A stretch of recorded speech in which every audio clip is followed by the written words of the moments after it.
Imagine you're designing the perfect ocean predator. You have an unlimited evolutionary budget and one job: build something nothing can kill. What would you make? Most people would say the same thing: armor, thick plates, a shell nothing can bite through, something so heavily defended that everything else just gives up and moves on. And for hundreds of millions of years, that was exactly the right answer. The ocean was a medieval arms race, and armor was one of the most successful strategies in the game.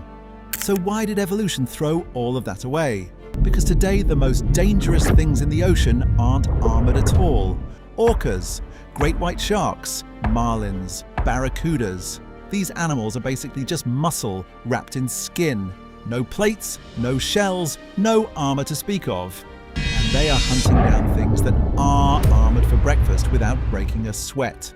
But even that skin is high-tech. Sharks are covered in dermal denticles, microscopic skin teeth that act as micro-armor while simultaneously reducing drag. Evolution didn't just ditch the armor, it shrunk it down and made it aerodynamic. So what happened? Did evolution forget about armor? Did it give up? Or did something shift in our oceans so fundamentally that being a tank became the single worst strategy you could possibly choose? And honestly, once you see it, you'll never look at a shark the same way again. To understand why armor disappeared, we have to go back to when it was the greatest idea on the planet. And I mean that literally. For over 100 million years, if you wanted to survive in the ocean, you needed plates. Welcome to the Devonian period, roughly 400 million years ago. Forget what you picture when you think of the ocean. This wasn't a peaceful reef full of colourful fish. This was a battlefield. Every major creature had some kind of external armour. Fish weren't just fish. They were armoured tanks with jaws. These were called placoderms, and they dominated every ocean on Earth. The most famous of them, Dunkleosteus, was basically evolution's first real attempt at building a monster. For decades, it was imagined as enormous. Some estimates push 30 feet.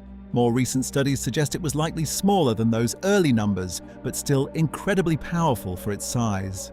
Biomechanical research indicates it had one of the strongest bites of any fish ever, though direct comparisons to modern sharks are less clean-cut than they're often presented. What we do know is that its jaw was made of sharpened bone that self-sharpened every time it bit down. It wasn't a sleek predator, it was a swimming heist vault. And it wasn't alone. Before the armoured fish era, you had the sea scorpions, the eurypterids, some growing over 8 feet long. Full external armour, massive claws, built like an armoured truck crossed with a nightmare. These things were the apex predators of their ocean before there were even fish worth worrying about. If you saw one, it looked like someone handed a scorpion a growth hormone and then dropped it in the sea. Then there were the trilobites, armoured arthropods that survived for over 270 million years. Which for context is longer than dinosaurs ever lasted. They came in thousands of species and could roll into a ball when threatened, like the world's most unsettling armadillo. The pattern was clear: armor up or die. And for an enormous chunk of Earth's history, this strategy was almost impossible to argue with. But here's where it gets really interesting. If armor was so effective, why did so many of those heavily armored lineages eventually disappear? The answer wasn't just a better predator, it was a world coming apart. A massive global extinction event hit the oceans hard. Food chains collapsed, oxygen levels dropped, ecosystems were restructured from the ground up. And in that disrupted world, heavily armored animals faced a serious disadvantage. Their bodies were expensive to maintain, and when food got scarce, that cost became harder and harder to sustain. The sharks didn't necessarily kill them, they just out-survived them. Not a megalodon, not something massive. Early sharks were actually fairly modest in size, but what they had was something that made them perfectly suited to survive when the armored giants couldn't. A skeleton made of cartilage instead of bone. Cartilage is lighter and more flexible than the dense bone plating covering their prey. It allows a range of motion that a fish wearing full plate armor literally cannot match. A shark could twist, accelerate, and attack from angles an armored fish couldn't defend. Not because it was stronger, but because it was built cheaper and moved better. And here is the brutal, underappreciated truth about armor that nobody talks about enough. It is exhausting to carry, not in a personal feelings way, in a pure calorie math way. Growing heavy bone plating requires enormous energy. Maintaining it requires energy. Hauling that weight burns calories every second. It's an evolutionary tax. In a rich ocean, you can afford to pay it. But when the environment collapses and food gets scarce, that tax becomes a death sentence. Sharks weren't free of costs either, but their lighter, more flexible bodies paid far less structural tax than full-body armor ever could.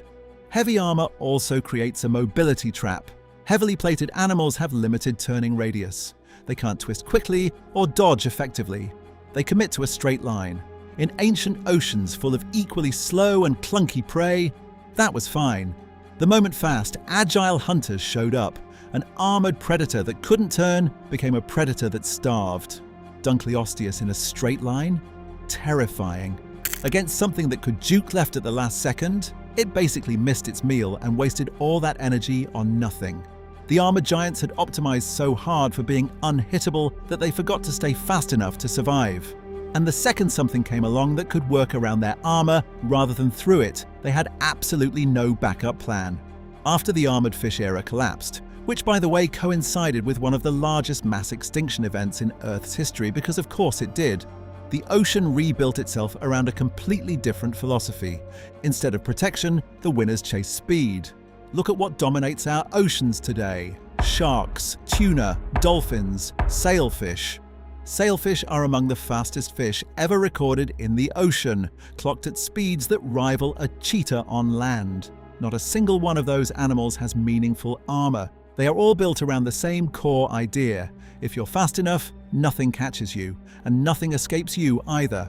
And here's the really wild part. Dolphins are mammals. Sharks are cartilaginous fish. Tuna are bony fish. These animals couldn't be more different biologically, yet evolution pushed every single one of them toward the same high-speed body plan. They didn't copy each other. Evolution just kept landing on the same answer because the answer worked. Physics in water basically gives you one blueprint for going fast, and every successful ocean predator eventually finds it. Speed is now the universal language of ocean survival, and armor never really learned to speak it. And speed does something armor never could. It works both ways. A fast animal can chase prey down, but it can also run. An armored animal can only stand there and take the hit, and hope for the best. In a dynamic, unpredictable ocean, having only one option is a liability that eventually catches up with you. Okay, but before you write armor off completely, because some of it absolutely survived. If armor is such a dead-end strategy, why do crabs exist in huge numbers? Why are sea turtles still gliding through the ocean? Why has the Nautilus lineage, basically a living fossil with a full coiled shell, survived for hundreds of millions of years while everything flashier around it went extinct? Here's the thing, armor didn't die, it got selective. The creatures that kept armor made a very specific deal with the ocean. Take the sea turtle. It never tried to be fast and armored at the same time. That would be a contradiction. Instead, it found food that doesn't run. Jellyfish, seagrass, sponges. None of those things are escaping at 60 miles per hour. When your prey holds still, you don't need speed. So the turtle committed fully to the armored lifestyle, found a niche that didn't demand agility, and has been thriving for over 100 million years as a result. Some of them live past 80 years old. The Nautilus pulled an even cleverer move. Rather than compete in open water where speed rules everything, it retreats to deeper, darker water during the day and rises at night to scavenge whatever has already died. Its shell isn't meant to win a fight, it's meant to make starting a fight not worth it. Avoid the game entirely, and you never have to win it. Crabs, if you've seen our carcinization video you already know, evolved armor that doubles as a full-body design system, low center of gravity, wide and stable. Hard to flip, easy to wedge into cracks and rocks. Their shells complement a lifestyle that never needed speed in the first place. Hide, scavenge, dig, wait.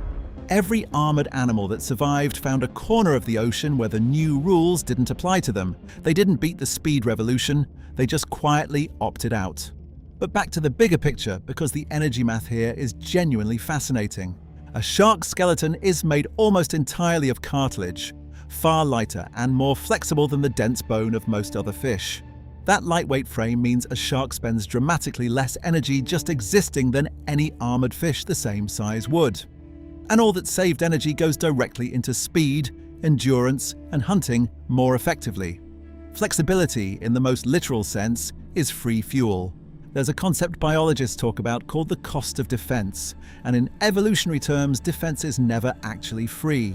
Every resource you pour into building and maintaining armor is a resource that doesn't go into finding food, reproducing, or moving faster than the thing trying to eat you. When the environment is stable and your armor works perfectly, that cost is worth it. But when the environment shifts, when prey gets faster, when new predators arrive, you're suddenly paying an enormous price for a defense that isn't stopping anything anymore, and you've got nothing left in the budget to adapt. The armor giants didn't fail because they were poorly designed. They failed because they were so expensively and rigidly designed for one specific world that they couldn't afford to change when that world did. So what does the ocean run on instead of armor now? Broadly, speed, camouflage, and intelligence. Camouflage might be the sneakiest flex in the entire ocean. Cuttlefish can change their color and texture in under a second to match almost any surface.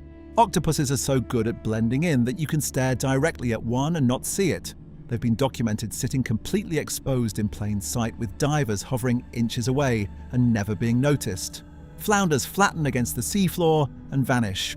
None of these animals have meaningful armor. They don't need it. If nothing can find you, nothing can touch you. And what makes camouflage so remarkable as a replacement for armor is how cheap it is to run. A cuttlefish isn't burning thousands of extra calories maintaining a shell. It's just rearranging pigment cells it already has. The ongoing energy cost is far lower than building and maintaining heavy structural armor across your entire body for your whole life. That's a hard offer to turn down.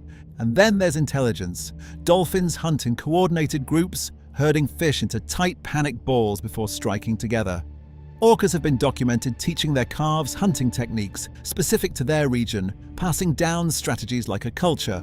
Sperm whales hunt with extraordinarily powerful biosonars. So powerful that some researchers think they may be able to disorient prey with focused sound before they even arrive, though that part is still debated. The ocean's dominant modern predators aren't winning through armor, they're winning through thinking. And intelligence scales in a way that armor simply never could.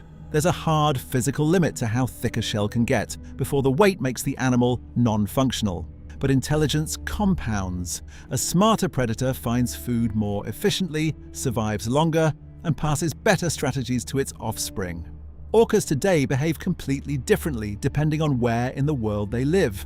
Different dialects, different hunting techniques, entirely different prey preferences. That's not instinct, that's culture.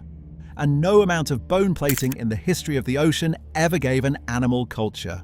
The arms race moved from the outside of the animal to the inside, from shells and plates to brains and behavior. Zoom out far enough and the lesson evolution is teaching here is a little unsettling. Heavy armor works brilliantly, right up until something figures out how to go around it. The moment that happens, everything that doubled down on defense starts falling behind fast. Trilobites, sea scorpions, placoderms, all champions of their era, all eventually replaced by something lighter, faster, and more adaptable. The ocean doesn't reward the most protected, it rewards the most efficient, the ones that can do the most with the least. A great white shark is the result of hundreds of millions of years of evolution repeatedly asking, what is the absolute minimum required to be the most dangerous thing in the water? And the answer, every single time, was not armor, which is honestly kind of terrifying when you sit with it. Because if even the thickest armor the ocean ever produced couldn't guarantee survival in the long run, what exactly is safe out there? Probably nothing. And the ocean figured that out a very long time before we did. And here's what really sticks with me. The animals dominating our oceans right now aren't the descendants of the biggest, most heavily armored giants. They're the descendants of whatever was flexible enough to change when the rules changed.